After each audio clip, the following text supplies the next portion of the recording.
क्या आपने कभी सोचा है, एक ऐसा राजकुमार जिसे बिना अपराध 14 साल का वनवास मिला, जिसकी पत्नी का राक्षस राज ने अपहरण कर लिया और जिसके सामने खड़ा था संसार का सबसे शक्तिशाली योद्धा रावण। लेकिन कहानी यहाँ खत्म नहीं होती।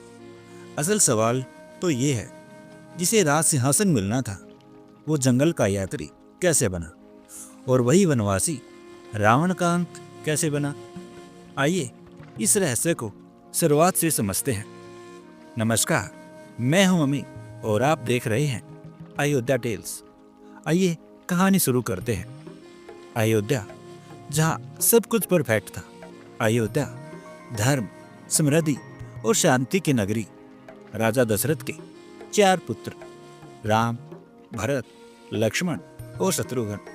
इनमें सबसे बड़े राम, जिनका स्वभाव इतना मधुर था कि प्रजा उन्हें राधा से भी बढ़कर मानती थी। समय बीता, राम युवा हुए और उनका विवाह हुआ मिथिला की राजकुमारी सीता से।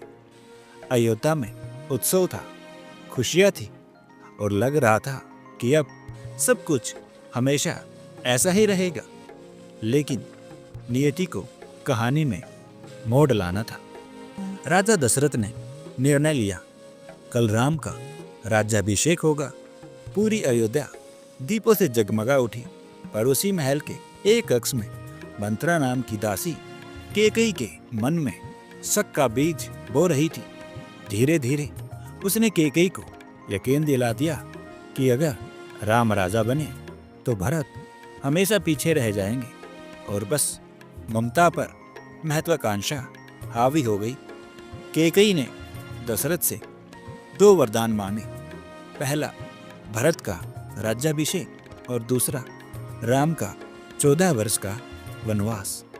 ये सुनकर दशरथ का दिल टूट गया। लेकिन जब राम को ये बताया गया, उन्होंने बिना एक पल सोचे कहा, पिता का वचन ही मेरा धर्म है।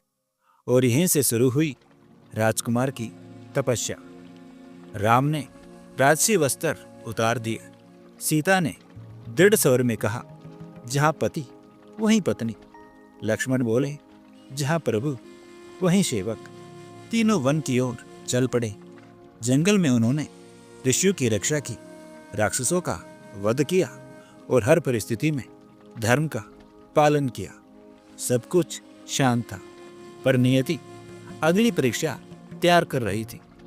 एक दिन सीता ने सोने का हिरण देखा। उसकी सुंदरता इतनी अद्भुत थी कि उन्होंने राम से उसे पकड़ने की विनती की। राम उसे पकड़ने निकले और जाते जाते लक्ष्मण से बोले, सीता की रक्षा करना। लेकिन वो हिरण असली नहीं था, वो था राक्षस मारीच।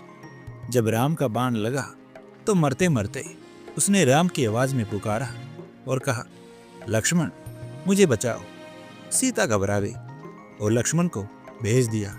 और बस यही वो पल था जिसका इंतजार रावण कर रहा था। एक साधु का वेश धारण करके रावण आया। सीता ने जैसे ही लक्ष्मण रेखा पार की, रावण ने अपना असली रूप दिखाया और उन्हें आकाश में उठा ले गया। जब राम लौटे तो कुटिया खाली थी। उस पल एक पति का दर्द और एक योद्धा का क्रोध दोनों जन्म ले चुके थे। सीता की खोज में भटकते राम की मुलाकात हुई एक वानर से, यानी हनुमान से। उनकी विनम्रता, बुद्धि और भक्ति देखकर राम समझ गए, ये साधारण नहीं। हनुमान ने उन्हें सुग्रीव से मिलवाया। दोस्ती हुई, वचन हुआ और खोज अभियान शुरू हुआ। जब सारी दिशाएं थक गई, तब हनुमान ने कहा, अब मैं समुद्र पार करूंगा। हनुमान समुद्र लांघकर लंका पहुंचे। अशोक वाटिका में उन्होंने सीता को देखा।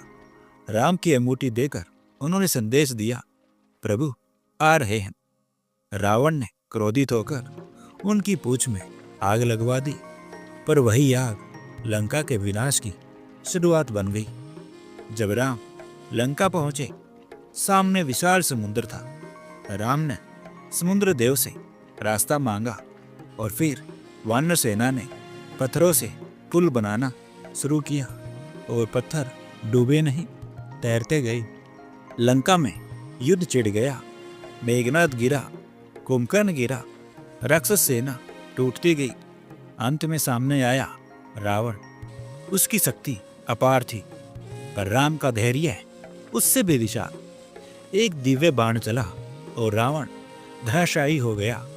अहंकार समाप्त हुआ, धर्म विजयी हुआ, सीता मुक्त हुई। 14 वर्ष पूरे हुए।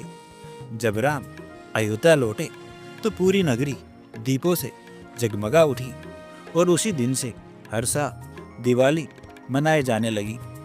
ये सिर्फ युद्ध की कहानी नहीं, ये सिखाती है धर्म देर से जीतता है पर जीतता जरूर है।